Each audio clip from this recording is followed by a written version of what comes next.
یا رسول اللہ وسلم علیک یا حبیب اللہ۔ معلوم ہے کہ رمضان شریف کا مقدس مہینہ ہے اور آج اس مقدس مہینہ کی 3 تاریخ ہے، اور 3 تاریخ کو سیدنا امام حسن، سیدنا امام حسین رضی اللہ تعالی عنہما کی والدہ محترمہ سیدہ زینب رضی اللہ تعالی عنہا کی والدہ محترمہ سیدنا علی المرتضیٰ رضی اللہ تعالی عنہ کی پیاری زوجہ محترمہ اور امام الانبیاء علیہ السلام کی پیاری بیٹی حضرت سیدہ طیبہ طاہرہ فاطمۃ الزہرا رضی اللہ تعالی عنہا کا وصال بکمال ہوا۔ اسی مناسبت سے آج اس بابرکت محفل میں ان کا ذکر کیا جائے گا۔ اللہ تبارک و تعالی حسنین کریمین کا صدقہ سیدہ فاطمہ رضی اللہ تعالی عنہا کی روحانی توجہ ہم سب کو نصیب فرمائے۔ حضرات گرامی، میں نے آپ کے سامنے 22ویں پارے کی سورہ احزاب کی ایک آیت کریمہ کی تلاوت کا شرف حاصل کیا ہے۔ اللہ تبارک و تعالی ارشاد فرماتا ہے، انما یرید اللہ لیذھب عنکم الرجس اہل البیت۔ اے میرے محبوب کی اہل بیت، اللہ یہی چاہتا ہے کہ تم سے پلیدی دور رکھے، وَيُطَهِّرَكُمْ تَطْهِيرًا، اور اس طرح پاک رکھیں جس طرح پاک رکھنے کا حق ہے۔ اہل بیت کو اللہ تبارک و تعالیٰ نے پاک رکھا ہے۔ اب یہاں پر سوال پیدا ہوتا ہے کہ معاذ اللہ کیا اہل بیت پہلے ناپاک تھے؟ کیونکہ پاک اسے کیا جاتا ہے جو پہلے ناپاک ہو۔ اس لیے ایک مثال دیتا ہوں، انشاءاللہ مسئلہ سمجھ میں آئے گا۔ حضرت سیدنا آدم علیہ السلام سے کہا گیا کہ اس درخت کے قریب نہیں جانا، اور جب لغزش ہوئی تو انہیں زمین پر اتار دیا گیا، اور 350 سال توبہ کرتے رہے، اور پھر آخر ان کی توبہ حضور صلی اللہ علیہ وسلم کے صدقے قبول ہو گئی۔ تو حضرات گرامی،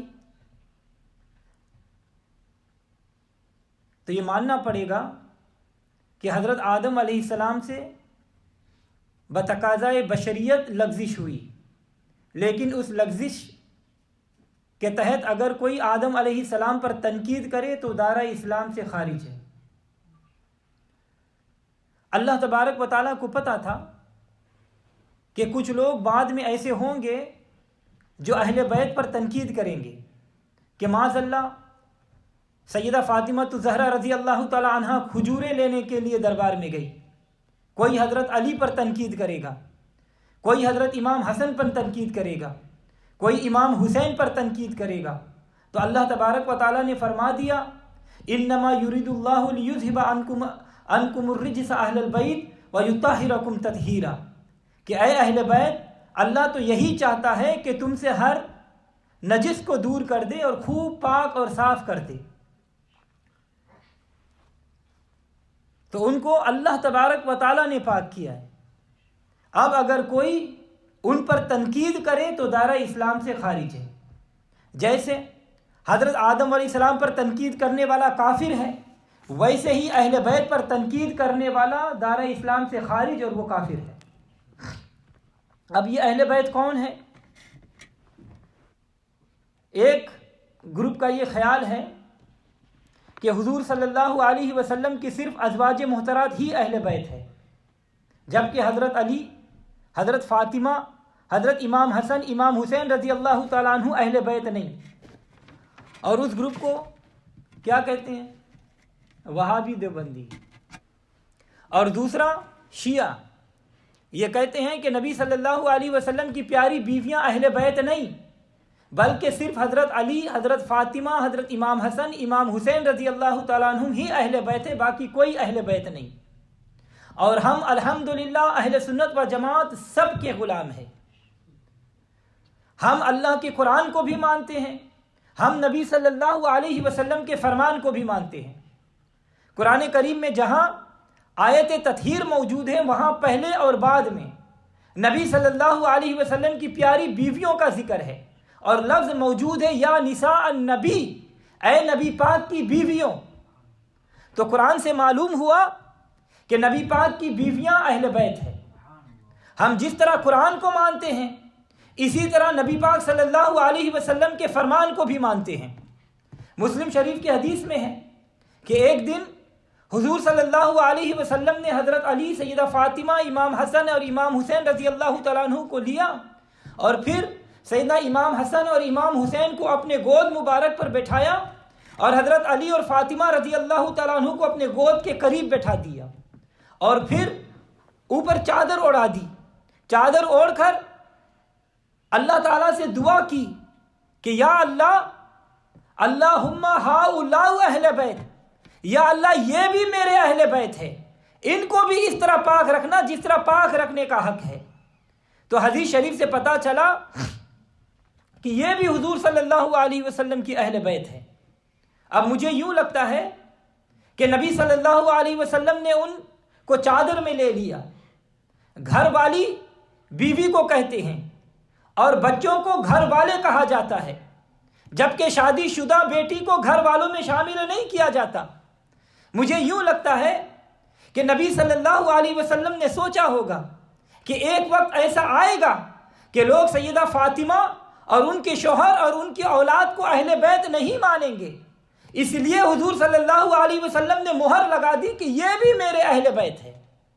اسی لیے تو حدیث شریف میں آتا ہے کہ قریبی سیدہ ام سلمہ رضی اللہ تعالیٰ عنہ مبارکہ بیٹھی ہوئی تھی، تو انہوں نے جب تمنا ظاہر کی کہ یا رسول اللہ، آپ نے ان کو چادر میں لے کر دعا مانگی ہے، یا رسول اللہ آپ مجھے بھی چادر میں لے لیں، تو حضور صلی اللہ علیہ وسلم نے فرمایا کہ اے ام سلمہ، تو پہلے ہی اہل بیت میں شامل ہے، میں ان کو شامل کر رہا ہوں۔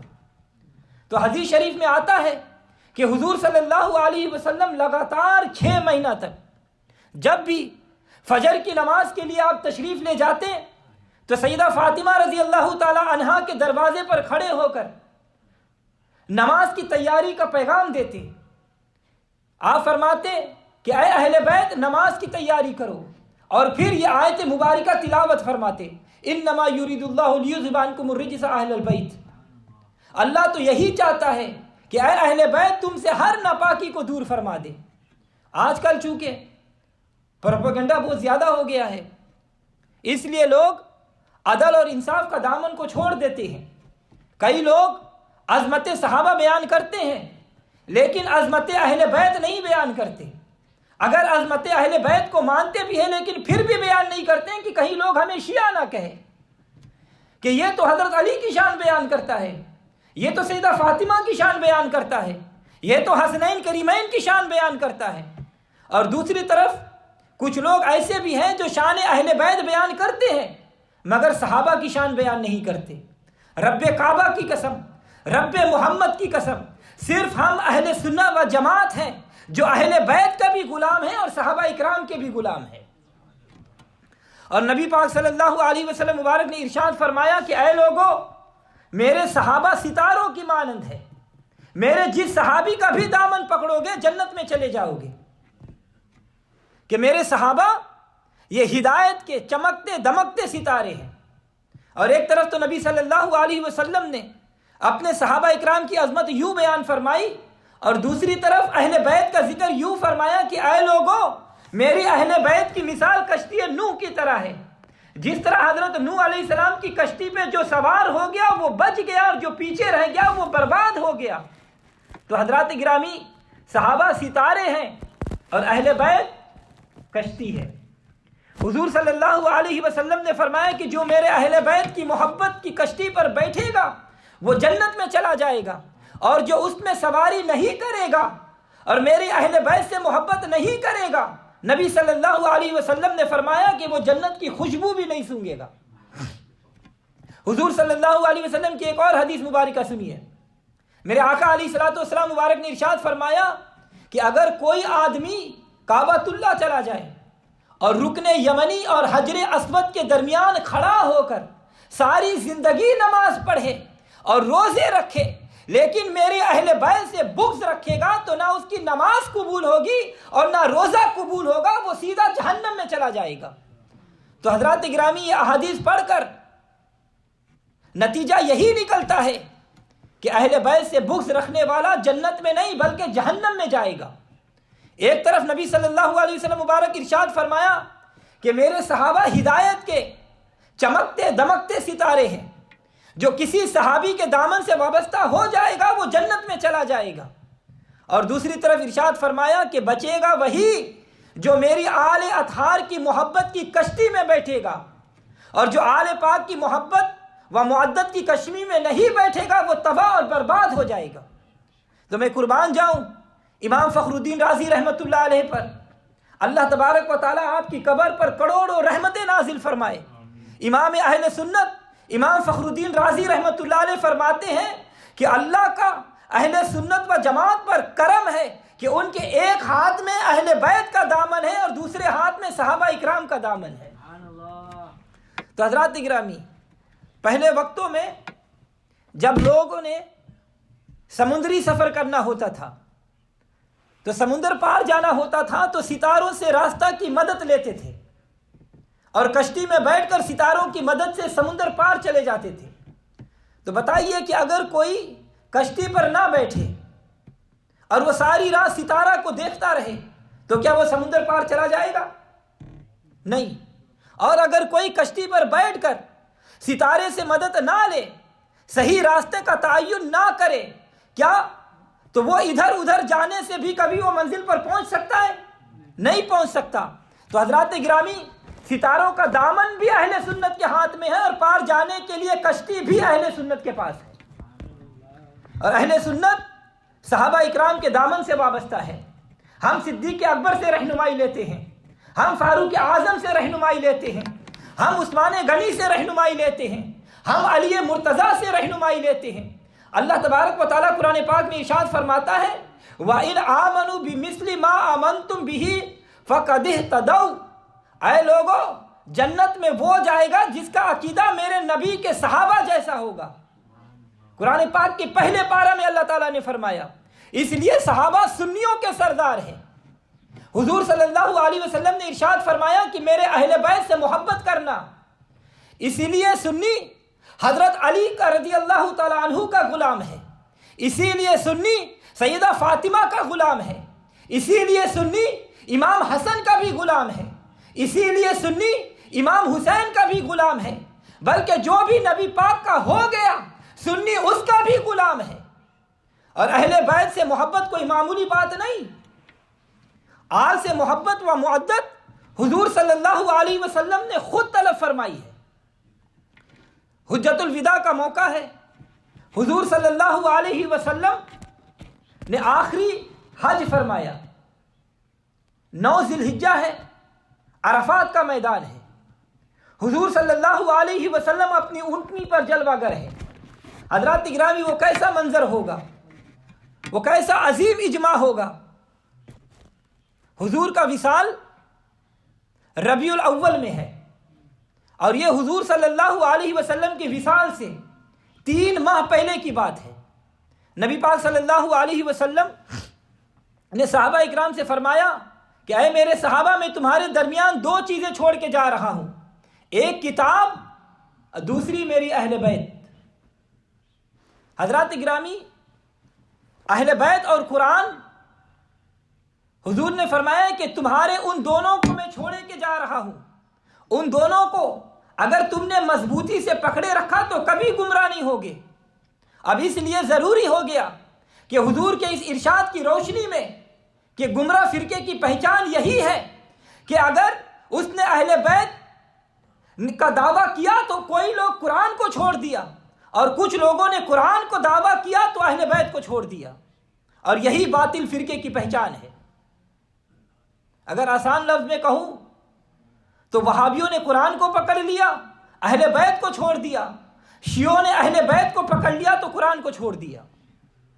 تو حضرات گرامی، سیدھے راستے پر کون چلا؟ حضور صلی اللہ علیہ وسلم نے کتنی پیاری بات کہی کہ میں تمہیں قرآن بھی دے رہا ہوں اور اہل بیت بھی دے رہا ہوں، اور ان دونوں کو تم نے مضبوطی سے پکڑے رکھا تو گمراہ نہیں ہوگے۔ میں سوچ میں پڑ گیا کہ میرے رسول نے جب قرآن دے دیا تو اہل بیت کی کیا ضرورت تھی، اور جب اہل بیت کو دے دیا تو پھر قرآن کی کیوں شرط لگائی؟ تو ذہن نے جواب دیا کہ تم نہیں سمجھتے، اب جب یہ دنیا ترقی کرے گی، یہ ٹیکنالوجی ڈیولپ کرے گی، اور جب سائنس ترقی کرے گی تو تھیوری کے لیے پریکٹیکل مانگنے لگے گی۔ ٹیکنالوجی ڈیولپ کرے گی تو ہر تھیوری کے لیے پریکٹیکل پیش کرنا ہوگا۔ اس سے پہلے کہ امریکہ آنکھ کھولے، اس سے پہلے کہ یورپ میں بیداری آوے، میں اپنی قوم کو قرآن کی صورت میں تھیوری دے رہا ہوں اور اہل بیت کی صورت میں پریکٹیکل دے رہا ہوں۔ تھیوری سمجھنا ہو تو پریکٹیکل دیکھو، پریکٹیکل سمجھنا ہو تو تھیوری دیکھو، اہل بیت کی شان دیکھنی ہو تو قرآن دیکھو، قرآن کی شان سمجھنی ہو تو اہل بیت کو دیکھو۔ اور ایک بات اور ہے کہ قرآن کے ساتھ اہل بیت کا ہونا ضروری تھا، اس لیے کہ قرآن اللہ کا کلام ہے، اللہ بے نیاز ہے، تو جب اللہ بے نیاز ہے تو اس کا کلام بھی بے نیاز ہے، جب اللہ بے پرواہ ہے تو اس کا کلام بھی بے پرواہ ہے، اس کو کوئی پرواہ نہیں، اتنی بھی پرواہ نہیں کہ اگر کوئی قرآن کا ترجمہ قرآن ہی میں غلط کرے تو قرآن بولتا نہیں، اگر کوئی قرآن کا ترجمہ غلط کرے تو قرآن قلم نہیں پکڑتا، اگر کوئی قرآن کی تفسیر غلط کرے تو قرآن قلم نہیں پکڑتا، کوئی ملا قرآن کی آیت کا ترجمہ غلط کرے تو آیت زبان نہیں پکڑتی، بے نیاز کا کلام ہے، بے نیاز ہے وہ تو قرآن جس کے نیچے تم غلط ترجمہ کرو تو قرآن کچھ نہیں بولے گا، لیکن اہل بیت خاموش نہیں رہیں گے کیونکہ یہ چلتے پھرتے قرآن ہے۔ قرآن اتنا بے بس ہے کہ اگر آپ قرآن پاک کو اٹھاؤ اور قل اللہ احد ایک کی بجائے 10 مرتبہ لکھ دو، قرآن کچھ نہیں بولے گا، وہ بولتا نہیں۔ قرآن کا ترجمہ جب بدلا جائے گا قرآن نہیں بولے گا، اس لیے ضروری ہے کہ اس ان بولتے قرآن کے ساتھ بولتے ہوئے قرآن دے دیے جائے۔ جب ترجمہ بدلا جائے گا تو قرآن تو خاموش رہے گا، مگر حضرت علی خاموش نہیں رہیں گے، قرآن خاموش رہے گا، میرے امام حسین خاموش نہیں رہیں گے، قرآن تو خاموش رہے گا لیکن امام حسن خاموش نہیں رہیں گے۔ تو حضرات گرامی، رسول نے قرآن کے ساتھ اہل بیت کیوں دیا؟ جب کوئی نہیں مانے گا تو حضرت علی منوا لیں گے، جب کوئی نہیں مانے گا تو سیدہ فاطمہ منوا لے گی، جب عورتیں نہیں مانیں گی تو فاطمہ منوا لے گی، جب لوگ نہیں مانیں گے تو مولا علی منوائیں گے، اور جب کربلا میں کوئی ماننے والا نہیں ہوگا تو میرا امام حسین منوا لے گا۔ تھیوری قرآن ہے، پریکٹیکل امام حسین ہے۔ اس لیے رسول اللہ صلی اللہ علیہ وسلم نے فرمایا کہ تھیوری اور پریکٹیکل کو جس نے مضبوطی سے پکڑ لیا، عقل گمراہ نہیں کر سکتی۔ تھیوری ہمارے پاس ہے، دل بھٹک نہیں سکتا، پریکٹیکل ہمارے پاس ہے۔ اب رہا سوال یہ کہ اگر قرآن تھیوری ہے اور امام حسین رضی اللہ تعالیٰ عنہ اس کا پریکٹیکل ہے تو ظاہر کس طرح ہوگا؟ اگر اس کو سمجھنا ہو تو کربلا کے واقعہ کو پڑھ کر سمجھ لو، انشاءاللہ مسئلہ سمجھ میں آ جائے گا۔ تو حضرات گرامی، نبی صلی اللہ علیہ وسلم مبارک نے ارشاد فرمایا کہ میں تمہارے درمیان 2 چیزیں چھوڑ کے جا رہا ہوں، کتاب اللہ، اس کے اندر بھی ہدایت موجود ہے اور نور بھی موجود ہے، قرآن کے دامن سے وابستہ رہو گے تو جنت میں چلے جاؤ گے۔ دوسرا نبی صلی اللہ علیہ وسلم نے فرمایا اور دوسری چیز میری اہل بیت ہے۔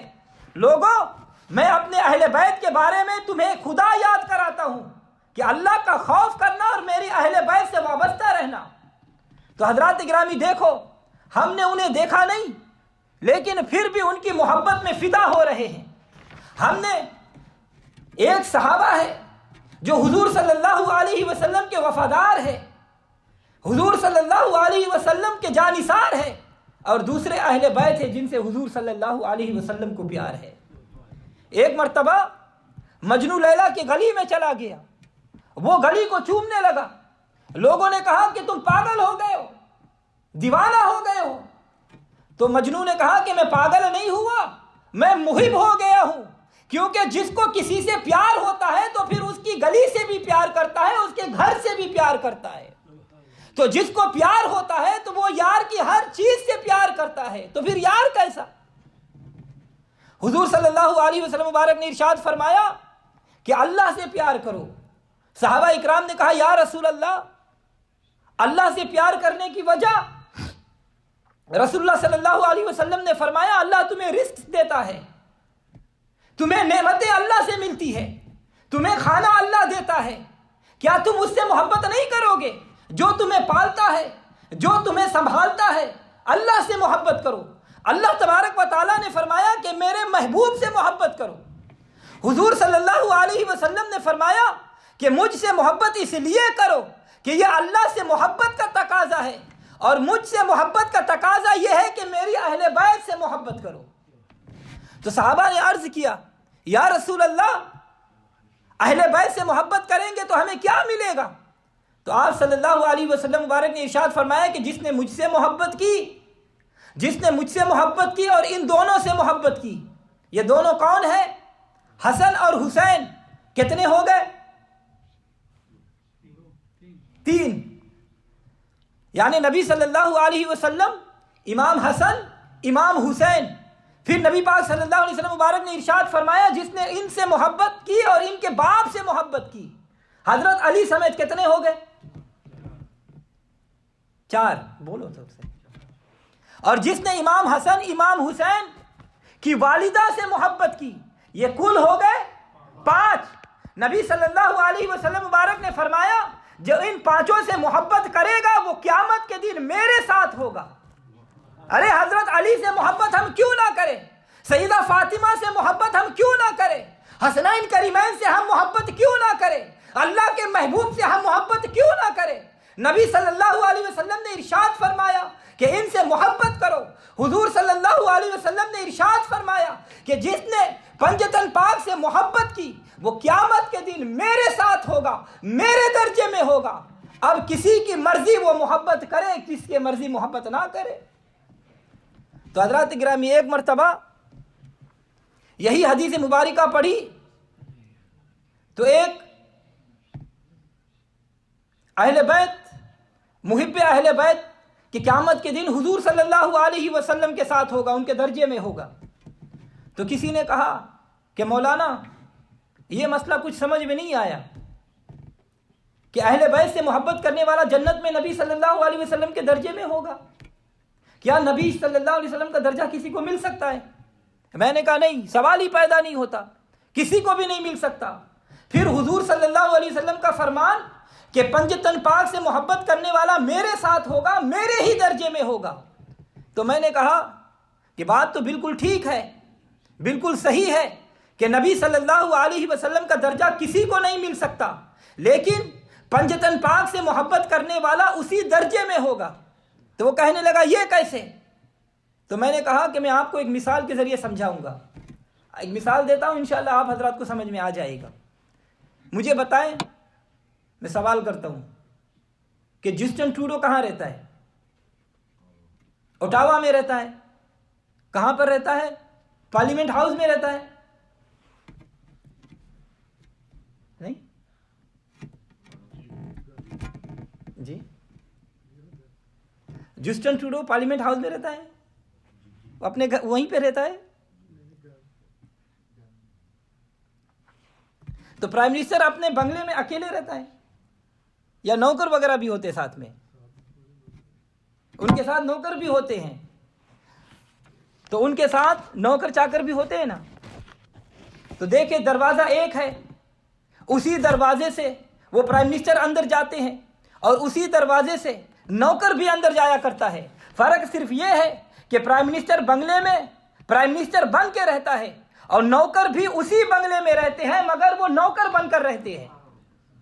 بات ٹھیک ہے؟ تو بات سمجھ میں آ گئی کہ نبی صلی اللہ علیہ وسلم اپنے درجے میں ختم نبوت کے تاجدار بن کر رہیں گے، اور نبی صلی اللہ علیہ وسلم کی اہل بیت سے محبت کرنے والے اسی درجہ میں نوکر بن کر رہیں گے، آپ کے خادم بن کے رہیں گے۔ تو حضرات گرامی اگر حضور صلی اللہ علیہ وسلم کی نوکری مل جائے تو کیا بات ہے؟ ارے نوکری تو ایک طرف، ہمارا تو یہ عقیدہ ہے جو سر پہ رکھنے کو مل جائے نالان پاک حضور تو پھر کہیں گے کہ ہاں تاجدار ہم بھی ہیں۔ تو حضرات گرامی قرآن پاک میں پنجتن پاک کا ذکر ایک جگہ اور بھی آیا ہے۔ ایک بار حضور صلی اللہ علیہ وسلم کے پاس نجران سے 12 عیسائی آئے اور آ کر انہوں نے حضور صلی اللہ علیہ وسلم سے مناظرہ شروع کر دیا۔ وہ کہنے لگے کہ آپ عیسیٰ کو کیا سمجھتے ہیں؟ آپ صلی اللہ علیہ وسلم مبارک نے فرمایا کہ وہ اللہ کے نبی ہے، وہ اللہ کے رسول ہے، وہ اللہ کے بیٹے نہیں۔ عیسائی کہنے لگے کیا وہ اللہ کے بیٹے نہیں؟ آپ صلی اللہ علیہ وسلم مبارک نے فرمایا کہ نہیں، بالکل نہیں، اللہ کا کوئی بیٹا نہیں، اللہ اس سے پاک ہے۔ تو وہ کہنے لگے کیا آپ انہیں اللہ کا بیٹا نہیں مانتے؟ آپ صلی اللہ علیہ وسلم مبارک نے فرمایا کہ نہیں۔ تو وہ کہنے لگا اگر عیسیٰ علیہ السلام اللہ کے بیٹے نہیں تو یہ بتائے کہ کیا آج تک کوئی بچہ بغیر باپ کے پیدا ہوا ہے؟ جب کوئی بچہ بغیر باپ کے پیدا نہیں ہو سکتا تو آپ عیسیٰ علیہ السلام کے باپ کا نام بتائیں۔ آپ صلی اللہ علیہ وسلم نے فرمایا کہ اللہ تبارک و تعالیٰ نے انہیں اپنے قدرت کاملہ سے بغیر باپ کے پیدا فرمایا ہے۔ تو وہ کہنے لگے کہ جی نہیں، یا تو ان کے باپ کا نام بتائیے یا پھر ان کو اللہ کا بیٹا تسلیم کرو۔ آپ صلی اللہ علیہ وسلم مسکرائے اور جواب دیا کہ عیسائیوں، بڑی عجیب دلیل دی ہے تم نے کہ جو بھی بغیر باپ کے پیدا ہو وہ اللہ کا بیٹا ہے۔ اچھا اگر یہی بات ہے تو تم مجھے بتاؤ حضرت آدم علیہ السلام کے ابا کا نام بتا دو۔ جب حضور صلی اللہ علیہ وسلم نے حضرت آدم علیہ السلام کے ابا کا نام پوچھا تو عیسائی ایک دوسرے کی طرف دیکھنے لگ گئے۔ آپ صلی اللہ علیہ وسلم نے فرمایا کہ جلدی بتاؤ، ابھی تو میں نے تم سے آدم علیہ السلام کی ماں کا نام بھی پوچھنا ہے۔ تو اے عیسائیوں، عیسیٰ علیہ السلام کی والدہ حضرت مریم علیہ السلام تھی اور آپ بغیر باپ کے پیدا ہوئے تو تم نے ان کو خدا کا بیٹا مان لیا۔ تو آدم علیہ السلام کے نہ تو باپ ہے نہ ماں ہے، اب بتاؤ تم ان کے بارے میں کیا عقیدہ رکھتے ہو؟ تو حضرات گرامی چاہیے تو یہ تھا کہ وہ عیسائی مان جاتے یا جواب دیتے یا مہلت لیتے، لیکن انہوں نے نبی کے سامنے اپنی ضد جاری رکھی کہ عیسیٰ علیہ السلام خدا کے بیٹے ہیں، عیسیٰ علیہ السلام خدا کے بیٹے ہیں۔ اب بھی کئی لوگ ایسے ہوتے ہیں، پڑھے لکھے لوگ ہوتے ہیں لیکن بڑے ضدی ہوتے ہیں، جتنے بھی دلائل دو لیکن نہیں مانیں گے، اپنی ضد پر اڑے رہیں گے۔ ایسے ہی ان عیسائیوں نے بھی اپنی ضد جاری رکھی۔ جب انہوں نے اپنی ضد نہیں چھوڑی تو اللہ تبارک و تعالیٰ نے قرآن کی آیت مبارکہ نازل فرما دی کہ اے محبوب ان کو چیلنج کر دو، اب مناظرہ نہیں ہوگا، اب مباہلہ ہوگا۔ تو پہلا درجہ ہوتا ہے مناظرے کا اور دوسرا درجہ ہوتا ہے مباہلہ کا۔ جب مناظرے میں مقابل ضد کرے گا تو پھر اگلا درجہ ہے مباہلہ کا۔ اللہ تعالیٰ نے فرمایا کہ اے محبوب ان سے کہہ دو فَقُلْ تَعَالَوْا نَدْعُ أَبْنَاءَنَا وَأَبْنَاءَكُمْ وَنِسَاءَنَا وَنِسَاءَكُمْ وَأَنفُسَنَا وَأَنفُسَكُمْ ثُمَّ نَبْتَهِلْ فَنَجْعَلْ لَعْنَةَ اللَّهِ عَلَى الْقَاذِبِينَ۔ پس انہیں فرما دو کہ آؤ ہم بلائیں اپنے بیٹے اور تمہارے بیٹے، اپنی عورتیں اور تمہاری عورتیں، اور اپنی جان اور تمہاری جانیں، پھر مباہلہ کریں، پس جھوٹوں پر اللہ کی لعنت کریں۔ اللہ تعالیٰ نے فرمایا کہ اے محبوب ان سے کہہ دو اب ان سے مناظرہ نہیں بلکہ مباہلہ ہوگا۔ مباہلہ کی صورت یہ ہے کہ تم بھی اپنے بیٹے کو لے آؤ اور میں بھی اپنے بیٹے حسین کو لے آتا ہوں، تم اپنی بیٹیوں کو لے آؤ میں بھی اپنی بیٹی فاطمہ کو لے کر آتا ہوں۔ ویسے عام طور پر نساء عورتوں کے لیے آتا ہے، توجہ چاہوں گا، نساء عورتوں کے لیے آتا ہے، لیکن جب نساء ابنا کے ساتھ آئے گا تو پھر مانا بیٹیاں ہوں گے۔ جیسے اللہ تبارک و تعالیٰ قرآن پاک میں ارشاد فرماتا ہے یقتلون ابناءکم ویستحیون نساءکم وفی ذالکم بلاء من ربکم عظیم۔ یہ 90 پارے میں سورہ اعراف میں اللہ تعالیٰ فرماتا ہے، اور ایک جگہ یذبحو بھی فرمایا، دونوں طرح ہی آیا ہے۔ فرعون نے کہا کہ تمہارے بیٹے کو ذبح کرتا ہوں اور تمہاری بیٹیوں کو زندہ رکھتا ہوں۔ پس معلوم ہوا کہ جہاں ابنا کا ذکر یعنی بیٹوں کے ساتھ آیا وہاں نساء بیٹیوں کے لیے استعمال ہوتا ہے۔ اللہ تبارک و تعالیٰ نے ارشاد فرمایا اے محبوب اعلان فرما دو کہ تم بھی اپنے بیٹے اور بیٹیاں لے آؤ، میں بھی اپنے بیٹے اور بیٹی لے کر میدان میں آ جاتا ہوں، پھر ایک دوسرے پر لعنت ڈال کر دعا کریں گے یا اللہ سچے کو عزت عطا فرما اور جھوٹے کا بیڑا غرق کر دے۔ حضور صلی اللہ علیہ وسلم کی بات سن کر عیسائی بڑی تیزی سے کہنے لگے کہ ٹھیک ہے ہمیں منظور ہے۔ بالکل اسی طرح جیسے دشمن کا طریقہ ہوتا ہے کہ پہلے اول فول بھگتا ہے اور جب میدان میں آتا ہے تو پھر بھاگ جاتا ہے۔ جب تاریخ طے ہو گئی، فلاں تاریخ فلاں جگہ پر مبالہ ہوگا، اب دیکھیے اللہ تبارک و تعالیٰ کی شان کہ عیسائی جو پہلے دن 12 آئے تھے، مبالہ کے روز 60 آئے، اور اتفاق سے وقت مبالہ سے پہلے ہی جگہ پر آ کر ٹھہر گئے۔ حضور صلی اللہ علیہ وسلم ابھی تشریف نہیں لائے تھے کیونکہ ابھی مبالہ کا وقت نہیں ہوا تھا۔ آج ان کا سب سے بڑا پوپ پادری بھی آیا ہوا تھا، حضور صلی اللہ علیہ وسلم ابھی تشریف نہیں لائے تھے، اور وہ بکواس کر رہا تھا کہ آج مسلمانوں کو آنے دو، دیکھنا میں ایسی بددعا کروں گا کہ ان کا بیڑا غرق ہو جائے گا۔ اور جو اس کے چیلے تھے، چھوٹے چھوٹے پادری تھے، وہ بھی ان کی ہاں میں ہاں ملا رہے تھے کہ اللہ کے خدا بند یسوع مسیح نے آپ کو بڑی قوتیں بخشی ہے، آپ واقعی مسلمانوں کا بیڑا غرق کر دیں گے اپنی دعا سے۔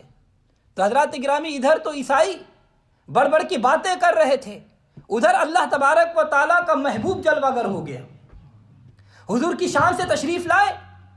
سیدنا امام حسین رضی اللہ تعالیٰ عنہ کو اپنے گود میں بٹھایا ہوا ہے، امام حسن رضی اللہ تعالیٰ عنہ کو حضور صلی اللہ علیہ وسلم نے انگلی سے پکڑا ہوا ہے، سیدہ طیبہ طاہرہ فاطمہ الزہرا رضی اللہ تعالیٰ عنہ چادر تطہیر اوڑھ کر حضور صلی اللہ علیہ وسلم کے پیچھے تشریف لا رہی ہے، اور آپ کے پیچھے شیر خدا حضرت علی کرم اللہ الوجہ الکریم تشریف لا رہے ہیں۔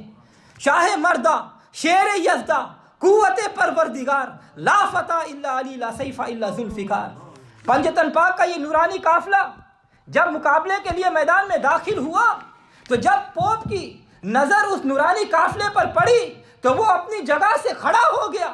پادری اپنے ساتھیوں سے کہنے لگا کہ اے عیسائیوں، خبردار، آج ان سے مبالہ نہیں کرنا، اگر تم نے مبالہ کر لیا تو تم سب کا بیڑا غرق ہو جائے گا۔ جب اس نے عیسائیوں سے مبالہ نہ کرنے کو کہا تو یہ چھوٹے چھوٹے جو پادری تھے وہ کہنے لگے کہ پادری جی، آپ ابھی کہہ رہے تھے کہ ابھی تو آپ کچھ اور کہہ رہے تھے کہ ایسی بددعا کروں گا کہ ان کا بیڑا غرق ہو جائے گا، اب کیا ہوا؟ آپ خود پیچھے ہو رہے ہو۔ تو پادری نے کہنے لگا کہ عیسائیوں، میں واقعی بڑھ بڑھ کے باتیں کر رہا تھا، یہ ساری برکتیں میں اس وقت کر رہا تھا جب تک میں نے یہ نورانی قافلہ نہیں دیکھا تھا۔ آج میں نے وہ نورانی چہرے دیکھے تو میرا دل یہ گواہی دے رہا ہے کہ ان کی دعا میں اتنا اثر موجود ہے کہ اگر یہ بددعا کے لیے ہاتھ اٹھا دے تو ان کی دعا کی وجہ سے یہ پہاڑ بھی اپنی جگہ چھوڑ دے۔ تو حضور صلی اللہ علیہ وسلم نے فرمایا کہ اگر مبالہ ہو جاتا تو عیسائی بندر اور سور بن جاتے۔ تو عیسائیوں نے مبالہ سے انکار کر دیا اور معافی مانگ لی اور جزیہ دینے کے لیے تیار ہو گئے، لیکن مناظرہ نہیں کیا۔ تو یہاں پر دو مسئلے میں واضح کروں گا کہ آج کے مولویوں سے اس وقت کے عیسائی اچھے تھے، آج کل کے وہابی دیوبندیوں سے اس وقت کے عیسائی اچھے تھے۔ وہ اچھے اس لیے تھے کہ آخر وہ مان گئے تھے کہ ان کی دعا میں اثر ہے کہ پہاڑ بھی اپنی جگہ چھوڑ دے۔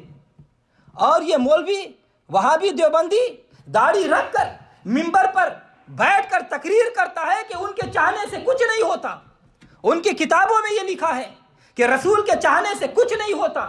یہ لکھا بھی اس نے جسے شاہ اسماعیل دہلوی کہتے ہیں، اور ہندوستان میں فرقہ پرستی کا بیج بونے والا یہی وہ بدبخت ہے۔ یہ شخص کہتا ہے کہ رسول کے چاہنے سے کچھ نہیں ہوتا۔ جس کا نام محمد یا علی ہے وہ کسی چیز کے مختار نہیں، اس کے پاس کسی چیز کا اختیار نہیں۔ یہ بات کی بات ہے کہ اللہ نے اختیار دیا ہے کہ نہیں دیا، لیکن اس کے تحریر کا اندازہ دیکھیں۔ اگر میں کہوں کہ جس کا نام جسٹن ٹروڈو ہے وہ کسی چیز کا مختار نہیں، یا پرائم منسٹر پاس کوئی چیز کا اختیار نہیں، تو جو جسٹن ٹروڈو کے ماننے والے ہیں انہیں اچھا لگے گا، کہیں گے کہ بھائی کمال کی بات ہے، وہ پرائم منسٹر ہے، وہ وزیر اعظم ہے، تم اختیار نہیں مانتے؟ ارے وزیر اعظم کا اختیار مانتے ہو کہ نہیں مانتے؟ کیا وہ بھی نہیں مانتے؟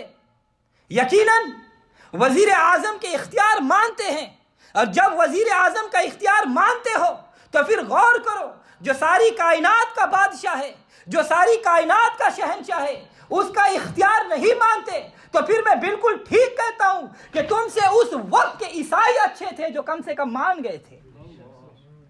تو حضرات گرامی، ایک شیعہ نے مجھ سے کہا کہ آپ یہ بتائیں کہ مبالہ کے میدان میں حضور کی کتنی صاحبزادہ گئی تھی؟ میں نے کہا کہ ایک صاحبزادی سیدہ فاطمہ رضی اللہ تعالیٰ عنہ مبارکہ گئی تھی۔ تو وہ کہنے لگا کہ دیکھیں، اگر حضور کی 4 صاحبزادیاں ہوتی تو آپ ان کو بھی اپنے ساتھ لے جاتے۔